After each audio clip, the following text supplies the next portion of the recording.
lang ha. Kasi,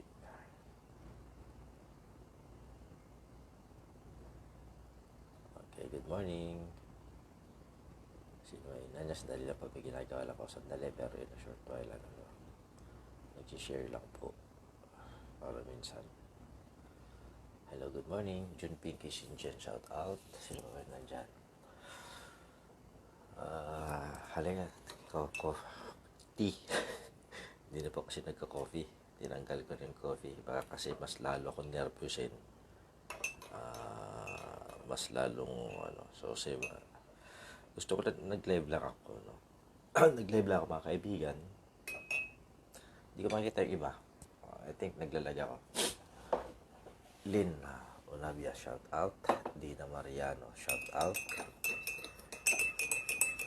Siya dyan nakita, parang nakita ko picture dyan. Ito nakapag-live lang ako mga kapatid kasi gusto ko lang magnilay-ngilay Semana Santa pala kayo.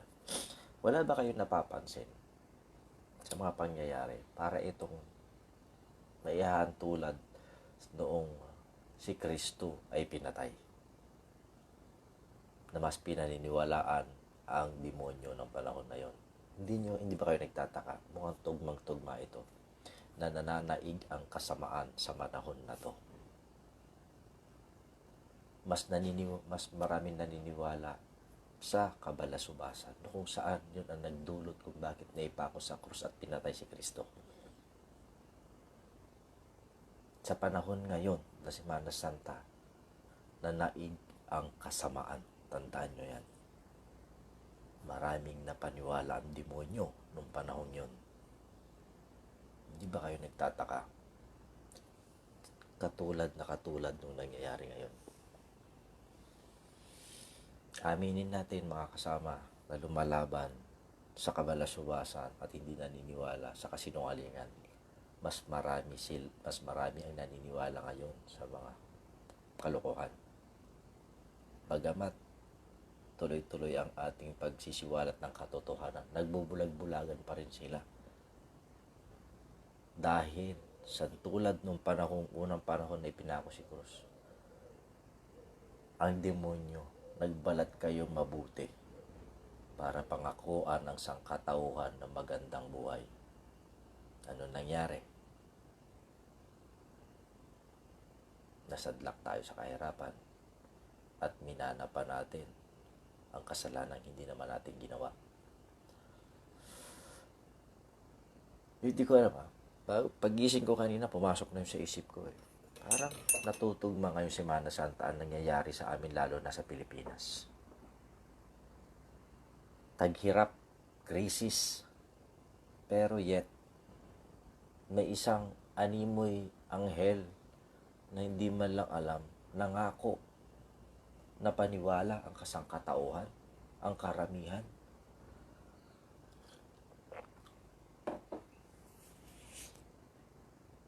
May mali na sa batas and yet pinagtatanggol pa rin ng karamihan.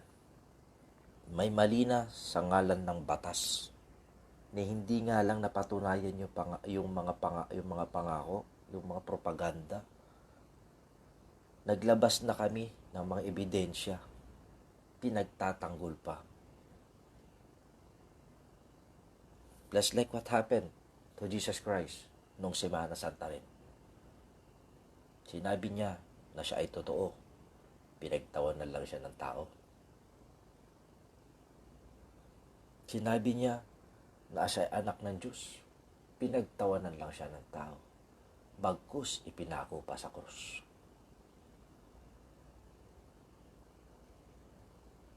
Ganyan ba magandang matinong Kristiyano? Mga kapatid.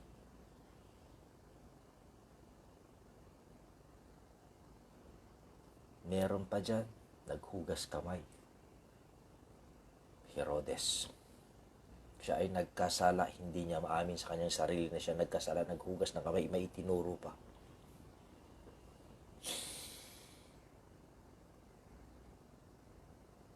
Si Jesus, hi sa inyo.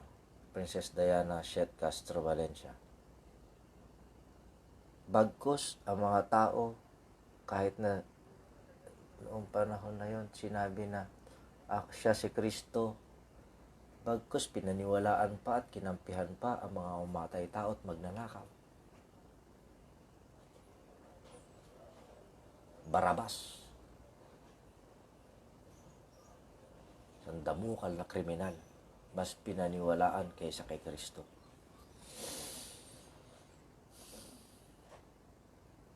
Daming nalason ni Bangkay. Marky Falcon Tan, shout out. Totoo yan. Hindi ko mawari kung anong klaseng pag-iisip, kung ano, nabubulag sila sa isang kasinungalingan na hindi naman napapatunayan hanggang sa ngayon. Where there are sets of videos na mamayagpat and yet walang patunay. Yung board member ng 3rd District ng Cagayan, nasa ng patunay mo, dinistribute mo hanggang sa truck lang, di ba? Walang repacking. Ano ba yung laman ng puro plastic? Ba't hindi ba kayo nagtataka? Tignan nyo yung sasakyan na forward. Ilan ba ang capacity load ng isang forward? Ako, nagkakarga din ako nun kasi nagbibili din ako ng palay. May townmates in Badok, Ilocos Norte ka na-testan. Hindi man lang bumaba yung goma. 5 tons. Ilan ba ang capacity load ng isang forward truck? Tignan nyo, kayo mga bumabiyahe. Tignan nyo. That is not 5 tons. Maniniwala ako, 2 tons. 2,000 kilos, pwede. Saka na daw magnakaw pagkatapos ng krisis. Napanood nyo pa ba?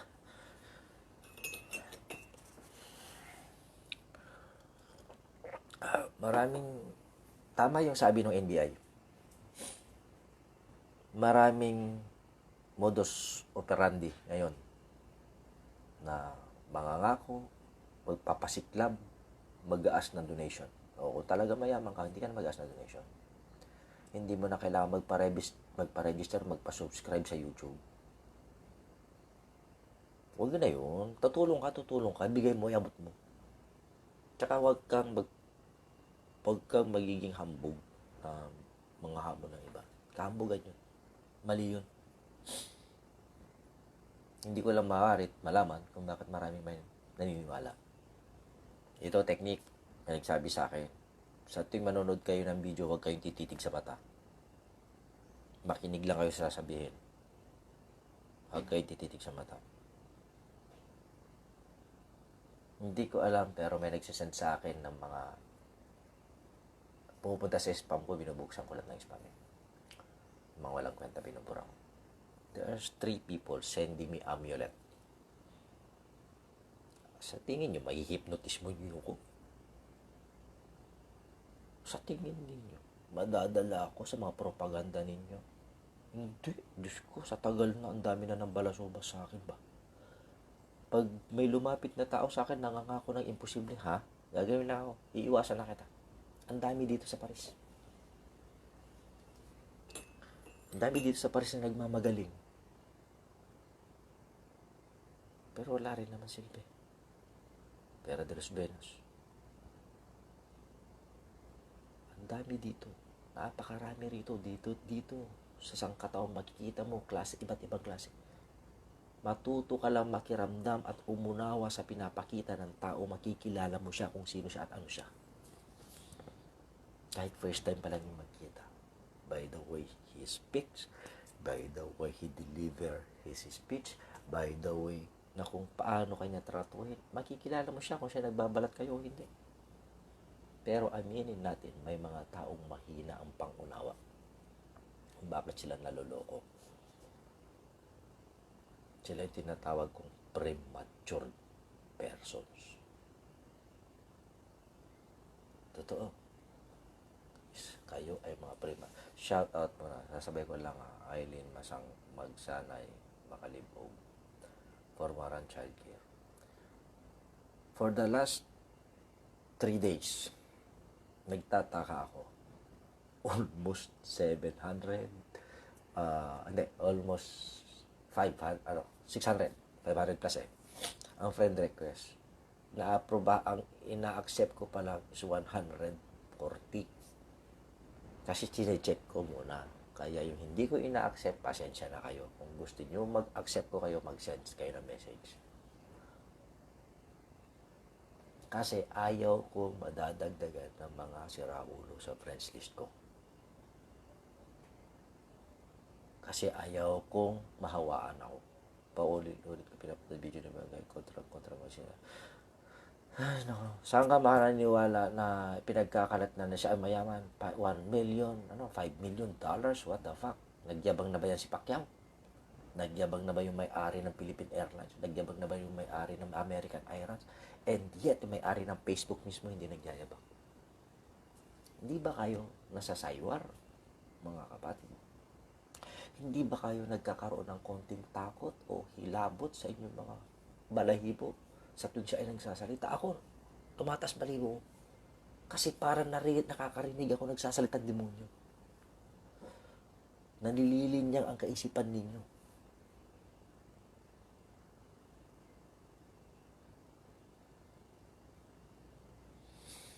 Ganito na lang gawin nyo habang siya ay pinapanood nyo. Kung hindi nyo maiwasan siyang ipanoorin, pumikit, magdasal. Diyos ko, bigyan mo po ako ng senyales na ito ay totoo o huwad. Magdasal kayo.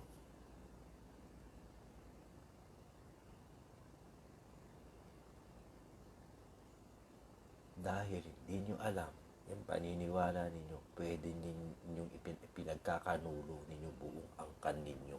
Dahil sa maling paniniwala, okay, kahit nasabihin natin hindi pa mali, yung paniniwala nyo pwede magdulot sa angkan ninyo ng kahihiyan sa mga susunod na araw at magiging tatak nyo na yan habang buhay.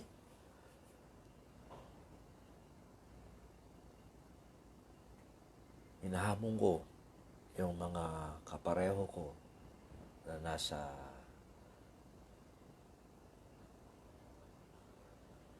bakuran ng mga loyalista.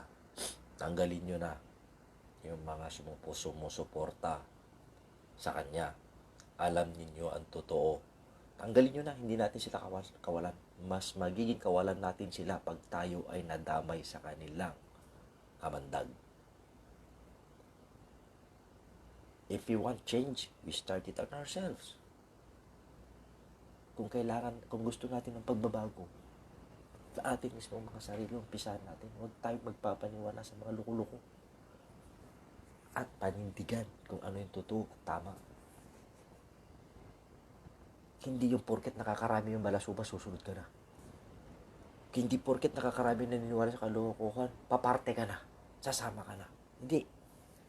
Hindi tama yung ganun. Kung ano'y alam mong totoo, panindigan mo. Kahit ikamatayan mo, mas marangal ka pa rin sa kanila kahit ilan pa sila. Ako, sa totoo lang, tagal na pinagsamahan namin mga kaibigan ko. Dito sa Facebook, maraming pakikibaka. Isang pagkakamali, lipad. Dahil ayoko na impluwensyahan ako. Sasabihin pa nung isa dyan, imulat mo ang mata mo, mas marami na sila kaysa sayo. What the fuck? Ano kayo kung mas marami sila? Sorry, nakapagmura ako.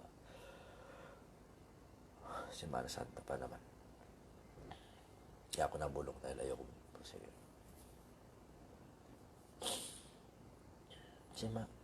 Huwag ganun. Nung madadali ka, heist, may manghawak din yung mga documents ng billions of dollars, pinapakita niya.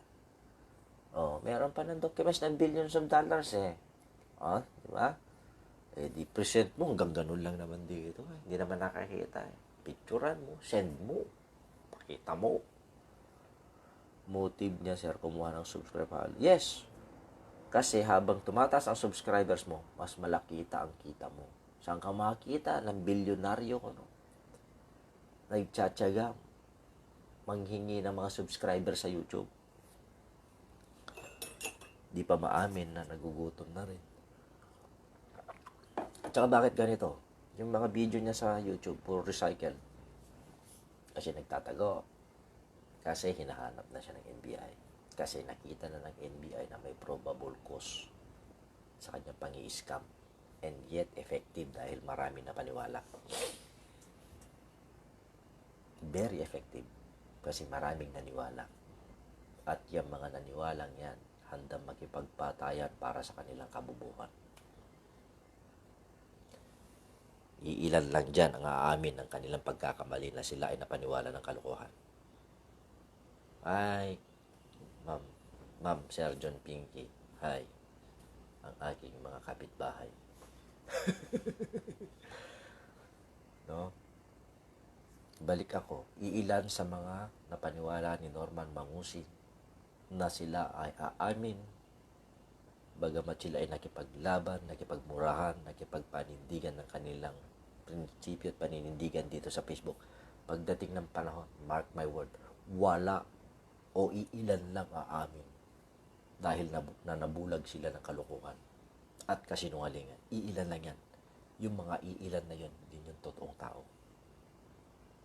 Yung mga hindi o maamin, bakit di nyo pasabayan? Sa Biyernes Santo. Malapit na. Kaya mag-alala.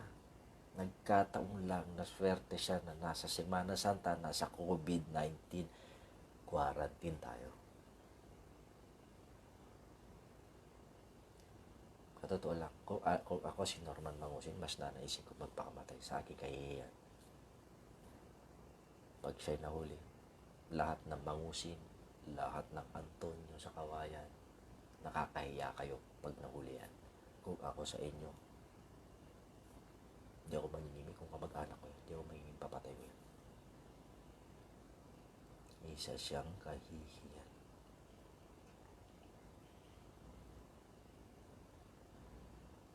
Tulad ng mga napaniwala na pinaglalaban pa ang kasinungalingan. The mere fact that you used another name na hindi sa'yo, labag na yon sa ligang batas, labag na yon at immoral na yon sa mata ng tao. And yet, nagpapaka-immoral kayo sa pagpaniwala sa kanya. Is that what your parents raise you up? Ganyan ba pagpapalaki ng mga magulang nyo na maniwala kayo sa isang mali? Hindi man lang po siya ma-feature sa malaking networks. Hindi siya papatulan kasi alam ng mga networks na isa siyang huwad na tao. Ako, na normal na tao, alam kong siya ay huwad. Much more na yung mga networks na yan. May mga intelligence yung mga yan. Bago nila pasukin ang isang tao, inaalam muna nila yung mga background. Kasi ayaw din nilang sila ay mabahiran.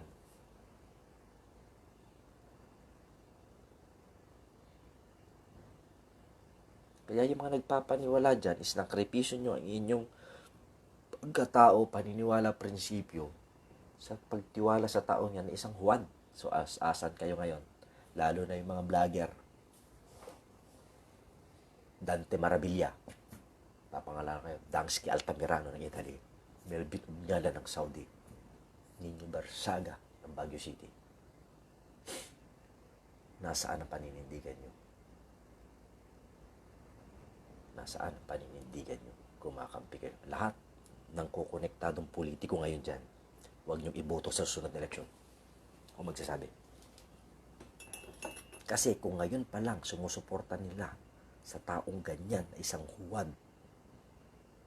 much more, pag nanalo sila, sigurado pag yung gumawa ng kalokohan, pagbibigyan lang nila.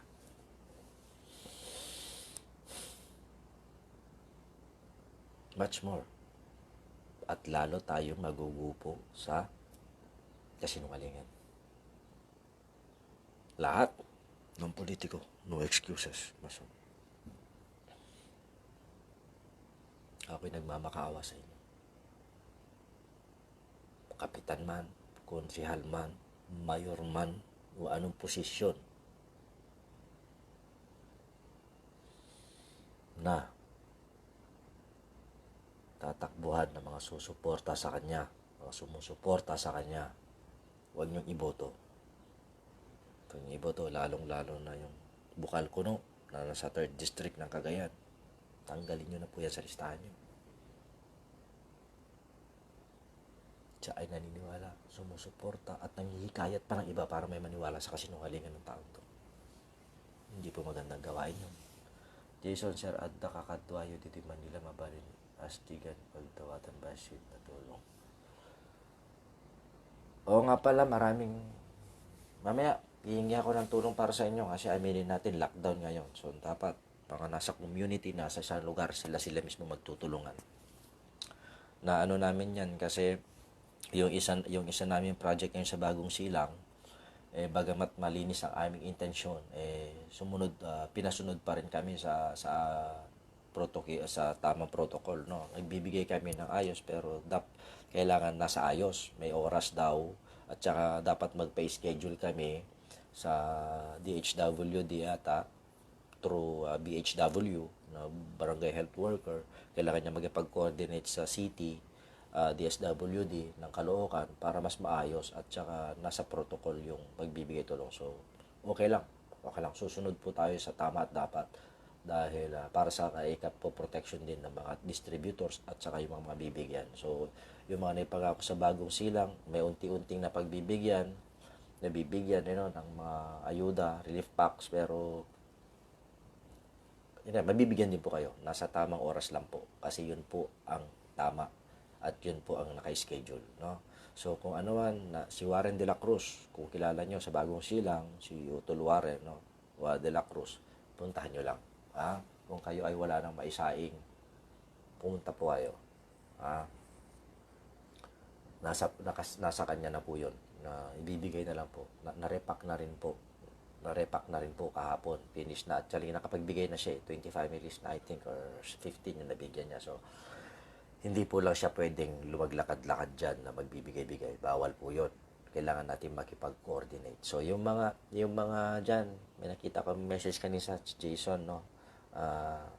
Pinakamabisang gawin mo, Utol, call the attention of your barangay health worker or any of the councils, barangay councils, or sa kapitan. Humingi ka ng tulong at sigurado hindi ka pababayaan ni kapitan dahil ang kanyang sinumpaan tungkulin ay yan. Nung siya ay kumandidato at nanalo, yan yung pinangako niya sa inyo. Bigyan kayo ng seguridad at welfare bilang kanyang constituent. Kung hindi niya magawa yon, hindi siya kapitan. Siya ay kupitan. Okay? Ganun lang, kapatid. Kasi hindi tayo pwedeng magpapasok ng tulong kasi we have to observe yung community quarantine ng ating pamahalaan dahil para din sa atin yan. Huwag kayong gagaya dito sa amin. 100,000 na, kapatid. 100,000 na infected dito. Huwag tayong gumaya sa Pilipinas kasi pag yan nag-spread sa the way of living natin sa Pilipinas at saka hirapan sa congested, wash out kayo dyan. Mawawash out kayo dyan. Sigurado yan.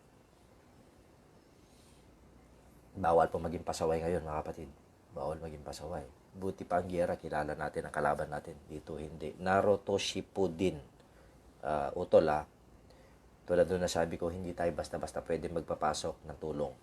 All I can do, kung kailangan mo na panggatas ng anak mo, pumunta ka sa kapitan. Pumunta ka kay kapitan. Kung hindi kanya matulungan, isumbat mo na yan sa kanya. Paadkit ka pa naging kapitan kung hindi mo ako mapatutulungan o hindi mo man lang ako mapapautang. O yung mga may tindahan dyan, pwede naman siguro kayong magpautang, mga kapatid. Bilang good gestures ninyo bilang mga tao ngayong panahon na to. Kasi maraming walang-wala talaga eh. Gusto man natin magpahatid ng tulong, hindi basta-basta nakakapasok. Nakapasok na nga, hindi pa pwedeng i-distribute. Kasi kailangan natin sumutod sa tamang sistema. Yung nasa Ilocos ngayon, nabigyan namin ng 150 150. 100. Nagkulang pa. So, we have to do it again. So, pare-pareho lang tayong nahihirapan, but may nag-pledge. Sabi, Kuya, kahit nahirap, bunuhan ko na. Maraming salamat sa iyo, Hazel. Maraming salamat sa iyo, Hazel. Hindi po ako nagpapaka-ipokrito. Mag-iisang buwan na kaming lockdown. Halos masaid na rin kami. 5 katao. 5 bunganga ang kumakain dito. Importante yung mga bata. Hindi naman namin pwedeng tipirin yung mga bata. Wala nga po sir, wala pong nagpapautang. Kung walang nagpapautang, laro humingi ka na lang. Siguro naman, mga babayan, yung mga may supply dyan, na delatas, nagatas, may anak po si Naro Sipudin. Nakita ko, pinag-aralan ko yung background niya, no? May mga bata po. Siguro man dyan, kung sino yung mga nakahabag dyan sa may Laguna area. Baka naman po pwede niyong kontakin si Naro Sipudin para bigyan ng kahit konti, kahit lang doon pa doon sa bata, ayuda doon sa bata. Importante po kasi dito mga bata at mga matatanda dahil sila yung may hina resistensya, sila yung madaling kapitan ng sakit. So kung maaari lang kahit na sa panahon ngayon na Semana Santa, magkaroon naman po tayo ng kaunting habag kahit na ano pong gusto namin dito. Dito sir, dito. Maniwala kayo sa hindi. Said na rin kami. Pero hindi yun ang dahilan para kami ay bumigay. Hindi rin yun ang dahilan para hindi na mag-quit na kami sa laban. Hindi. Tuloy ang laban namin sa buhay dahil may mga anak ako. Tuloy ang laban dahil kailangan mabuhay. Ang mahalaga, huwag ka lang paloloko. Huwag mong gamitin yung dahilan na ikaw ay lukuhin ng iba sa inyong kagutuman. So, yun mga kapatid, dito sa Bulacan, ayos naman suporta ng Mayor at Kapitan, awa ng Diyos. Maraming salamat. Mabuhay. Kung saan ka man sa Bulacan, sir, mabuhay ang iyong Mayor, mabuhay ang iyong Kapitan. Dahil ay yun ang tama at dapat. No? Kaya ito mga kaprinsipyo mali yung sinasabi ng iba na hindi importante ang prinsipyo sa panahon ito. Dito dapat namamayani ang prinsipyo ng bawat isa. Kung maprinsipyo ka, tutulong ka ng maayos. Dahil yun ang tama at dapat. Kung maprinsipyo kang tao, wag kang magpapaloko na kahit na sino may malaming motibo. Alamin. Siyasatin. Imbestigahan. Yun ang tamang may prinsipyo. Hindi yun napakitaan ka na ng konting kabutihan. Pinagtanggol mo na, prinumot mo pa, nandamay ka pa ng iba. Yun ang mali. Napapanahon ngayong Semana Santa. Tandaan ninyo, bakit naipako si Cruz Jesu Cristo? Dahil maraming naniwala sa demonyo. Semana Santa. Ulitin ko, Semana Santa. Napapanahon ngayon ang laban natin. Aminin natin, maraming nabubulag dahil ang demonyo nagbigay ng konting malinlang na kabutihan, parang sinasamba na natin siyang parang santo. Mali po yun. Mali. Lynn Onyaba, dito sa Japan State of Emergency halos wala trabaho kaya tiis lang sa bahay, nakakatakot tumabas. Totoo yan. Mas mabuti pa ang giyera, alam natin ang kalaban, alam natin ang papuputukan. Ngayon, hindi natin alam. Hindi natin alam kung kailan din ang sakit ay tayo ay atikihin. Sabi ko nga, kung giyera lang yan, nag-volunteers na ako dito sa France. Matulungan man ng ang lugar ko na pinagkakautangan ko ng kasaganaan ng pamilya ko na kinakain namin. Handa ako mag-volunteer. Pero ngayon, hindi ako pwede mag-volunteer. Wala akong alam sa medical. Baka kung lalo akong tumulong dito, mas makakapagpabigat pa ako. Di ba? Just like what mga supporters ni Norman Mangusing doing. Hindi nila kilala yung tao. Tumutulong pa sila, pinopromote. Hindi nila ba alam yon kung gaano kasakit sa mga biktima ni Norman? Ay, nako. Hindi ba nila alam yon kung paano kasakit ang nararamdaman ng mga biktima ni Norman? Hindi ba nila yon hindi ba nila yun iniisip bilang konsiderasyon man lamang? Salamat, sir, pero walang silbi kapitan dito. O wag nyo silang iboso sa susunod. Siguro naman sa panawagan kong ito, kung sino man po ang may malalambot na puso para kay Naro Shippuden, may anak po siya, wala na daw pong panggatas. Laguna area. Kontakin nyo na lang po si Naro. Naruto Shippuden.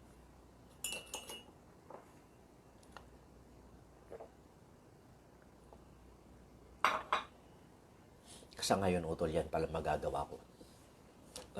By times. Ganyan ako sa ngayon.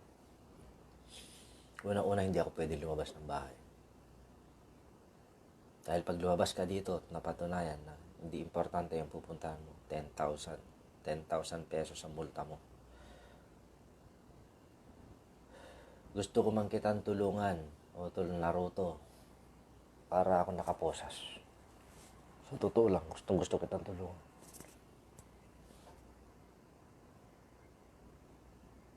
Pero ito, magmamakaawa na ako sa mga nasa Laguna area. Andyan, Jason, same here sa Quezon City, Barangay Silangan. Ay, Silangan ka, sa Caloocan kasi yung ano namin. Kasi kung malapit ka lang sa Caloocan, punta ka na kay Warren eh. Lutusan na kita eh. Pumunta doon sa coordinator namin. At least meron pa yung mga bigas. At least meron pa yung hawak na pera. Pwede na kitang iutangan doon. Kaya lang nasa Quezon City ka. Bibiyahe ka pa. So yun, mga kapatid, maraming salamat sa inyo. Isipin lang natin na sa panahon ngayon, hindi natin kailangan magpaloko. Sa panahon ngayon, hindi natin kailangan magkipagkaibigan sa mga siraulo. Sa panahon ngayon, hindi natin kinakailangan o gamitin ang ating kagutuman para tayo ay mapasok na alinmang kabalasubasan. Mas lalo nating paigtingin ang prinsipyo natin panahon ng krisis. Kung talagang gusto natin masugpo ang krisis ng COVID, prinsipyo, disiplina. Yun lang. Hindi yung pinaamuyan ka na ng sunog na tuyo, magiging baliw ka na, magiging hayok ka na umaasa na may makakain ka pa kahit sunog na. Wala kayong pagkikinabang sa sunog.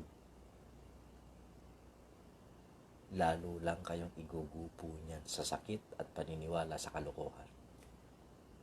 So mga kaprinsipyo, ito last. Ganito din dito sa Guam, bawal lumabas at meron curfew ngayong 6 p.m. mula dati sa curfew, $500. Mabuhay ka, Barabad, Ma'am Ami. Salamat sir, kaso bawal. Yun nga Jason, gusto ko kayong tutulungan, pero sa mga kapitbahay ni Jason Yor Amoslo, kung meron kayong naitatabi dyan ng kahit konti, sana po tulungan nyo si Jason at saka sa kanyang pamilya. No? Dito po, bayanihan po ang nararapat sa ngayon. So mga kaprinsipyo, maraming salamat sa pagsama sa akin ngayon. And again, mabuhay tayo ng naayon sa sangkatauhan na walang inaagrabyado at walang niluloko. At wag din po tayo magpapaniwala at wag na po natin tulungan ang mga manluloko para sila'y makapanloko pa ng mas marami. Maraming salamat. At salamat nga pala sa mga nagbibigay sa akin ng mga mensahe. Salamat sa inyo. Yun sa mga biktima naman, kapit lang. Hindi namin kayo bibitawan at hindi namin kayo iiwan sa ere ngayong panahon nito. Makuha lang ninyo ang hustisya at may balik lang ninyo ang inyong karangalan at dignidad na nawala sa inyo. Masaya na kami. Wala tayong pag-uusapan. Salamat. Hindi ko tatanggapin. Yun po ay ginawa ko para sa ikakagaan din ng loob ko at kasiyahan ko. Maraming salamat sa inyo, mga kaprinsipyo.